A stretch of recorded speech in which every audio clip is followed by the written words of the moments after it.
Біздің оқиғамыз тозақтағы түрменің қорқынышты көрінісінен басталады. Одан біреулер қашып бара жатады. Қатты үрейленіп бір нәрседен қашып бара жатқан үш жігітті көреміз. Олар пикаппен максималды жылдамдықта жүр. Бір сәтте оларға қашып құтылғандай көрінеді. Джон Милтон есімді адам олардың жолын көлігімен жауып, пикапқа оқ атады. Соның әсерінен көліктер бір-біріне соғылып, пикап аударылып құлайды. Джон еш өкінбестен екі ер адамды өлтіреді, ал үшіншісін ол одан жауап алу үшін тірі қалдырады. Белгілі болғандай, Джон Милтон жаңа оңбағандардың жер бетіне тозақты келтіру үшін құрбандыққа шалғысы келетін кішкентай сәби қызды іздестіріп жүр екен. Джон олардың жүк көлігін жарып, эпикалық түрде кетіп қалады.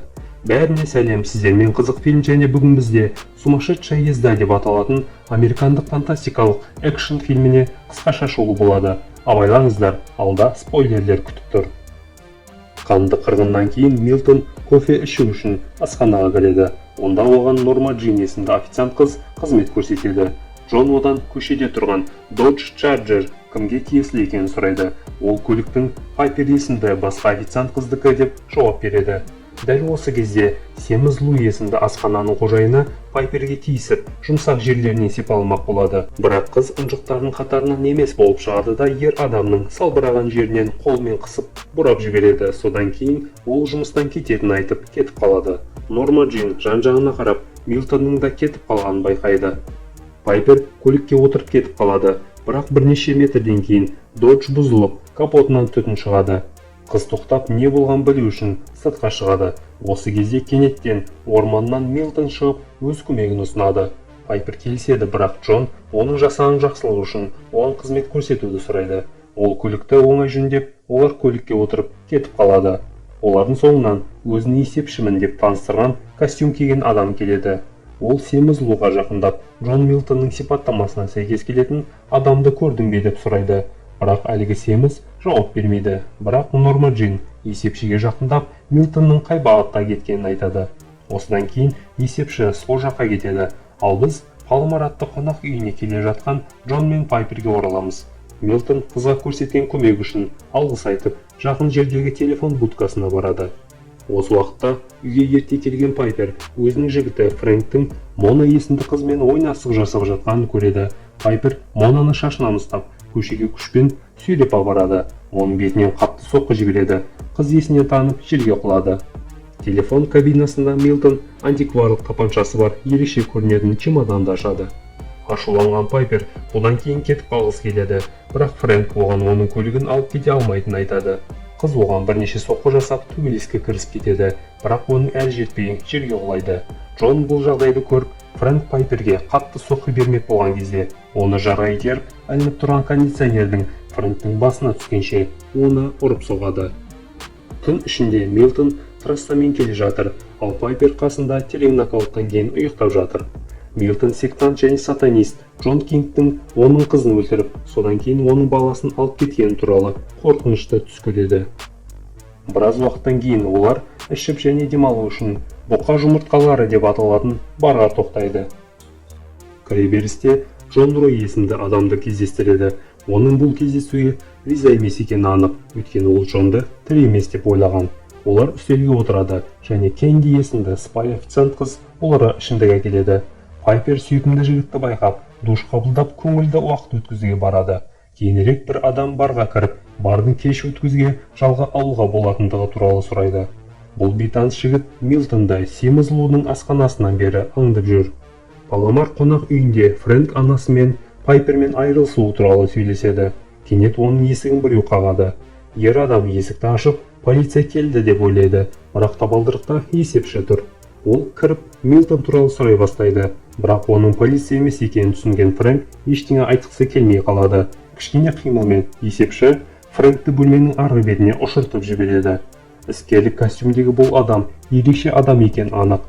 Фрэнк есепшіні бейсбол битасымен ұруға тырысады, бірақ есепші оны екіге бөліп, адамды қабырғаға қадап бекітеді. Битаның екінші жартысымен ол Фрэнктің өмірін үзеді. Бөлмеден шығып, есепші Фрэнктің шақыруымен келген полицияға тап болады. Олар есепшіні адамды өлтірген үшін ұстағысы келеді, бірақ ол ФБР агенті екеніне сендіреді. Ол сондай-ақ полицейлерді Милтонға іздеу салып, оны тапқан кезде өлтіру үшін ескертпей ату керек деп сендіреді. Осы уақытта Оклахома штатында бармен Пайпердің тырнақтарын бояйды, ал Милтон жаңа құрбысымен жақсы уақыт өткізеді. Терезедегі сұлбаны байқаған қыз оның соңынан еруді шешеді.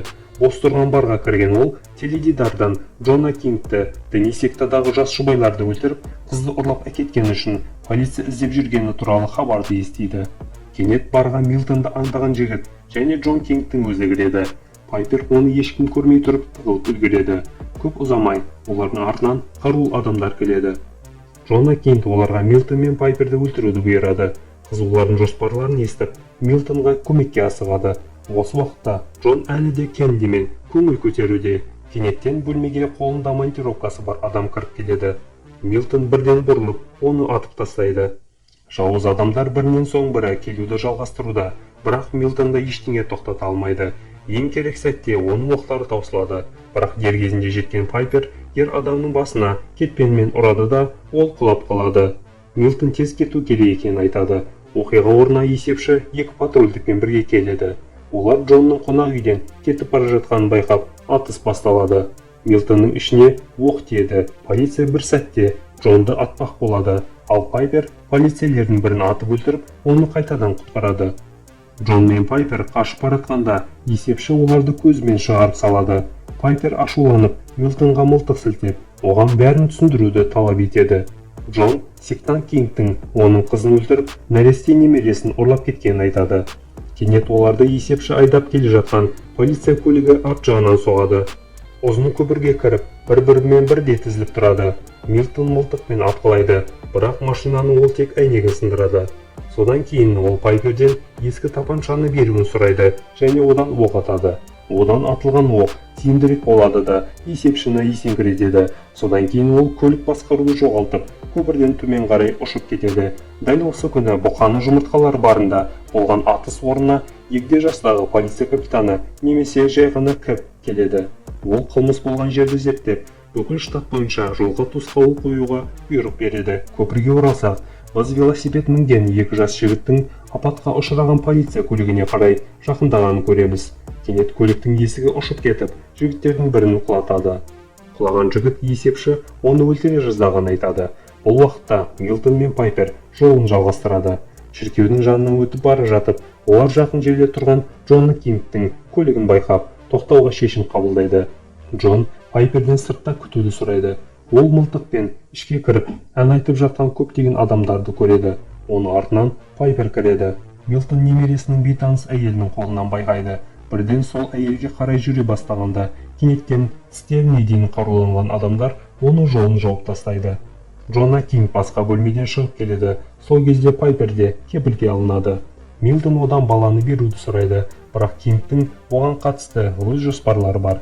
Жер бетінде тозақ орнау үшін оны толық айтуған кезде құрбанды қашалмақ. Милтон Кинг туралы және оның қызына не істеген туралы бәрін білетін айтады. Сондай-ақ сол үшін Кингтің қандай баға төлегенін білетіндігін айтады. Кожаны есімді сектант шындықты біледі. Кинг оны атып тастайды. Милтон дауысын көтеріп, сәбиді беруін қайта сұрай бастайды. Кинг бұрылып, Милтонның сол көзіне оқ атады. Милтон еденге құлайды. Пайпер қатты айғайлап, қашып шығуға тырысады, бірақ оған күші жетпейді. Қызды зорлықпен фургонға апарып, барлығы кетіп қалады. Милтон мен Кожаныйдың денелерін жерлеу үшін шіркеуде бірнеше адам қалды. Бірақ кенеттен Джон көзін ашып, бірінен соң бірін атып түсіре бастайды. Ол сыртқа жүгіріп шығып, Кингті қуып жету үшін Чарджерге отырады. Тірі қалған бірнеше адам көлікке отырып, Милтонды қууға аттанады. 69 жылғы Чарджердің қозғалтқыш дыбысын естіген Джона Кинг Милтонды байқап, оның әлі тірі екенін түсінеді. Қудалау кезінде фургон құмды жолға шығып, хаос басталады. Пайпер бұны пайдаланып, басқалармен төбелесе бастайды. Милтон ангарға кіріп көліктердің бірін атып тастайды. Пайпер болса сектант әйелмен төбелесіп, төбелес кезінде оны фургонның артқы есігінен лақтырып жібереді. Осыдан кейін ол Кингпен бетпе-бет бірге қалады. Милтон бір мезгілде мылтықпен жанармай құятын бензобактан ату арқылы қуғыншылардың екінші көлігінен құтылады. Пайпер Кингтің мойнындағы пентаграммасы бар кулонның жұлып алып, кеудесіне ұрып жібереді. Милтон фургонның артынан соғуға шешім қабылдағанда, артында сәбиі бар әйелді байқап, көлігін бұрып жібереді. Кинг өзінің есін жиғанда қызға әлі келмейтінін түсініп, оны атуға бел буады. Пайпер артқы терезеден секіріп, Чарджердің капотына қонады. Милтон оны ішке сүйреп апарады, ал Кинг көліктің қозғалтқышына оқ жаудырады. Көлік түтіндей бастайды, сөйтіп фургонды жіберіп алады. Пайпер Милтонның көзіндегі үлкен оқ тесігіне қарап, оның қалай аман қалғанына таң қалады. Ол жауаптан жалтаруды жалғастырады. Милтон полицияның назарын аудармау үшін көлікті тас жолдан итеріп тастауды шешеді. Шіркеуге оралайық. Есепші Милтонның ізінен қуып, оның істеп кеткен жұмысының нәтижесін байқайды. Ол атыс кезінде аман қалған адамнан неліктен Милтонды іздеп жүргендерін сұрайды. Тірі қалған адам оған Милтон оларды іздеп жүргенін, өйткені олар оның ең құнды нәрсесін алып кетті деп жауап береді. Милтон мен Пайпер бұзылған Чарджердің жанында тұрғанда эвакуатор келіп ішінен Вебстер есімді жүргізуші шығады. Қысқа әңгімеден кейін олардың ескі достар екені белгілі болады, және басқалар сияқты Вебстер де Милтонды өлді деп ойлады. Ер адам Чарджерді шеберханаға сүйреп апаруға көмектеседі, және Пайперге бұрынғы естеліктер туралы, Милтонның қызына қауіп төндірмеу үшін оның өмірінен қалай жоғалып кеткені туралы әңгімелейді. Кейінірек Вебстер Джонға Чарджерді жөндей алмайтынын айтады, бірақ оның Chevrolet Chevelle SS көлігінің барын және оны олар ала алатындығын жеткізеді. Олардан алыс емес жерде Милтонның орналасқан жері туралы полицияға хабарлаған Джона Кингті көреміз. Милтон мен Пайпер жүріп кетеді, бірақ біраз уақыттан кейін полиция олардың құйрықтарына түсіп қуа бастайды. Тәртіп сақшылары оларды тікелей өз адамдарымен бірге ұйымдастырған тұзаққа қарай апарады. Капитан өз адамдарына нұсқау береді және оларға дөңгелектерге оқ атуды бұйырады. Ол өлтіру үшін атуды білдіреді. Кедергілерді көрген Милтон Chevrolet көлігін тоқтатып, әрі қарай не істерін білмей қалады. Өйткені қалған полицейлер оны арт жағынан тақап қалды. Кенет барьердің арғы жағынан жүк көлігін айдап келе жатқан есепші ұшып келеді. Ол жол бойында полиция кортежін бұзып өтіп, олардың көліктерін жарып жібереді. Осыдан кейін ол жүк көлігінен тым болмағандай шығады. Жүк көлігі Chevrolet көлігінің төбесінен ұшып кетіп, жарылады. Милтон мүмкіндікті пайдаланып, есепшімен көз алмасып, жайбарақат кетіп қалды. Кэп Милтонның көлігін атуға тырысқанымен, одан ешнәрсе шықпайды. Бұндай фиаскодан кейін оның назары есепшіге ауды. Іскерлік костюм киген адам тағы да өз айласын жасап, барлығын өзінің ФБР агенті екеніне сендіреді. Есепші полицейлердің бірінің секта мүшесі екенін біліп, оған Кингқа қоңырау шалып, Милтонның қайтыс болған туралы айтуын бұйырады. Осы уақытта Джон мен Пайпер сапарын сәтті жалғастырып келеді. Толық ай түнінде олар Луизианаға жетіп, Стиллуотер түрмесіне жақындайды. Милтон қыздан жағдайды тексеріп келем дегенше оның күтуін сұрайды. Джон бақылау мұнарасына көтеріліп, жабайы кеш өткізіп жатқан Кингтің табынушыларын көреді. Ол нәресте себебінің осы екенін байқайды. Милтон көлікке қайтып келгенде, ол Пайперді есепшінің кепілінде екенін және оның тамағына пышақ тақап тұрғанын көреді. Ол Джоннан құдай өлтіруші тапаншасын қоюды талап етіп, полициядан құтылуына көмектескені үшін алғыс айтуын сұрайды. Есепші енді оған көмектеспейді, яғни Милтон баланы өз құтқарып, Кингтің табынушыларымен өзі айналысуы керек. Осы кезде Джона Кинг сәбиді құрбандыққа шалуға дайын, бірақ кез келген жау сияқты ол үлкен қателік жасайды, яғни ол көп сөйлейді, сектанттарға жоспарларының бәрін айтып шығады. Бір-екі табынушылар бақылау мұнарасындағы есепші мен Пайперді байқап, оларды құртқысы келеді, бірақ әлгі адам олардың көзін оңай құртады. Пайпер көне тапаншаны тартып алып есепшіге қарай сілтейді. Қысқа әңгімеден кейін ол оған Милтонға көмектесуге рұқсат береді. Осы кезде Милтон Кингтің көзін жоюға дайын, алайда Кинг көліктің алдындағы қорапшаны жарып жіберіп, оның көлігінің жарылыстан ауаға ұшып кетуіне себепші болады. Керемет сальтодан кейін Chevrolet шатырымен жерге қонады және Милтон оңайлықпен көліктен шығып, сектанттардың санын азайтуды жалғастырады. Бірақ Кингқа келгенде оның оқтары таусылады. Милтон Кингті жалаң қолмен ұра бастайды, бірақ бұл ұзаққа бармады. Өйткені табынушылардың бірі Милтонды арқасынан атып тастады. Олар оны ұра бастайды, бірақ дер кезінде жеткен Пайпер Кингқа оқ атады, бірақ оған тигізе алмай басқа адамды атып жібереді. Күшті атыстан адам бөліктерге бөлініп кетеді. Милтон жылап жатқан нәрестеге қарай ұмтылады, ал Джона Кинг оның арқасынан таяқпен ұра бастайды. Кинг қайтадан сөйлеп, оны жер бетінде ештеңе өлтіре алмайтынын айтады.